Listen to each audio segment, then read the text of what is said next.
Le Flash Info avec le centre de stockage de la Manche. Des soudures non conformes découvertes sur le chantier EPR de Flamanville. Une information qui a été révélée hier lors de la commission locale d'information. Selon EDF, ce nouveau problème n'affecterait pas l'aptitude au service des équipements, ni le calendrier ou le coût du réacteur, ce que contredisent les organisations antinucléaires.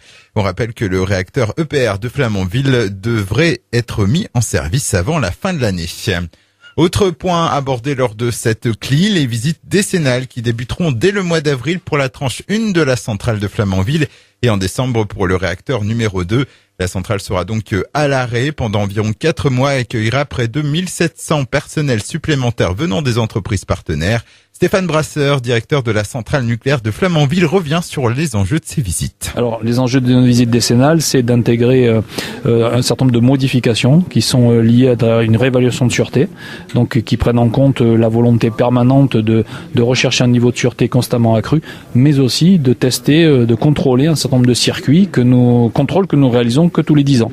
C'est surtout pas de l'improvisation, c'est une très grande anticipation. D'ailleurs, nous avons démarré ce travail-là il y a plusieurs années, on peut même dire depuis 2015, puisque nous avons anticipé un certain nombre d'infrastructures, des infrastructures de logistique de vie, avec des capacités de restauration, des capacités de logement, des capacités aussi d'accès et de stationnement, moyens qui nous permettront sans aucun doute de passer ce pic de 2300 personnes. Stéphane Brasseur au micro de Valentina pour AGFM. Dans le reste de l'actualité locale, le corps sans vie d'une femme retrouvée mercredi à Pontorson dans le Sud-Manche. Âgée de 60 ans, sa disparition avait été signalée à la gendarmerie et jugée inquiétante. D'importants moyens ont été mobilisés pour la retrouver, dont un hélicoptère et une équipe cynophile. Le corps de la malheureuse a finalement été repêché dans le Couesnon.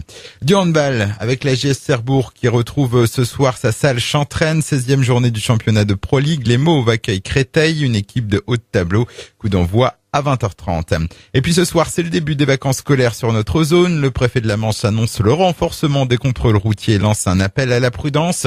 Depuis le début de l'année, 3 personnes ont déjà perdu la vie sur les routes de notre département. Bison futé qui annonce du orange sur les routes de Normandie pour demain samedi. Ce sera même noir en Rhône-Alpes. Le Flash Info vous a été présenté par Landra, centre de stockage de la Manche à Digoulville. Pour en savoir plus et visiter notre centre, 0810 120 172, coup d'un appel local.